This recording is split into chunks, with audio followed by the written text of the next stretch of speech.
This video is sponsored by Mammoth Interactive. Take your skills to the next level at mammothinteractive.com. Check the links down below for some amazing deals. Hey everyone, welcome to this tutorial. So this is an extension of the last tutorial. So if you're wondering how to set this up, basically I set this up in the last tutorial, and I used these rods here, which is something that I thought is a really cool idea on how you can kind of light your scene. So all I've done here is I basically have a cylinder, and the cylinder has an emissive material on it. And this emissive material, has also a post-processing volume as well. And all I'm doing is I'm just copying out these rods here. And this is kind of an interesting way to light your specific scene here.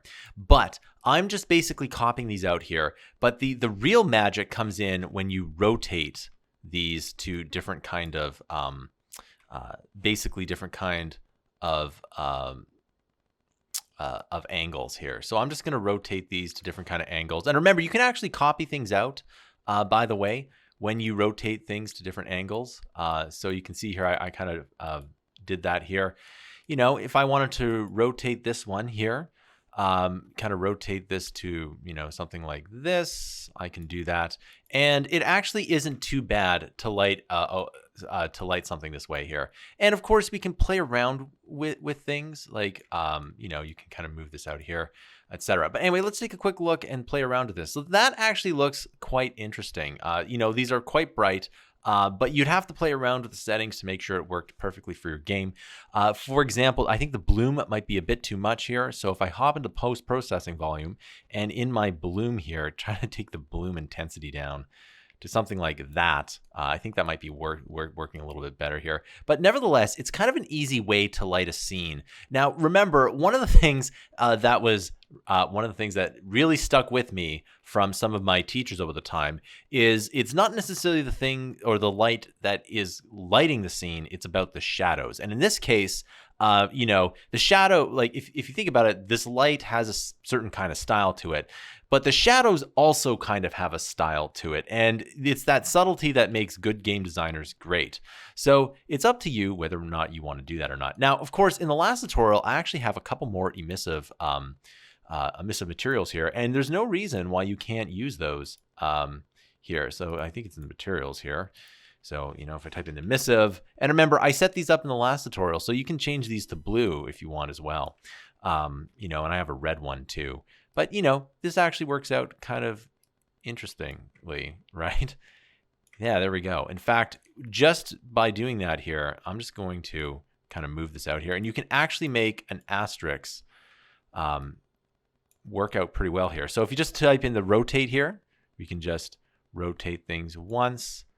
And then I'm just pushing the Alt key, right, twice. And then, we might as well do this. And then again. And so we're kind of making like a star, which I think is really cool. And so we can kind of move this way. And then this way. And you can really get carried away with this. Right, and so you get the idea, right? You can make these little star things. And I think if you kind of were to move that up somewhere up top, that actually would look pretty good. And it really didn't take that long to set up here.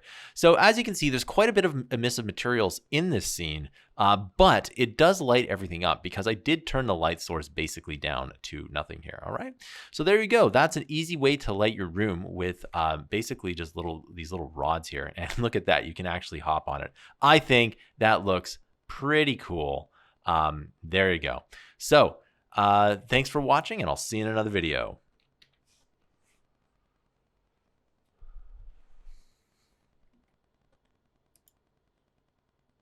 Hey everyone, thanks for watching this video. If you really like this video, you can buy our content down below. It really does help us out when you buy our content down below because this channel doesn't do a Patreon. Instead, we sell our digital products down below.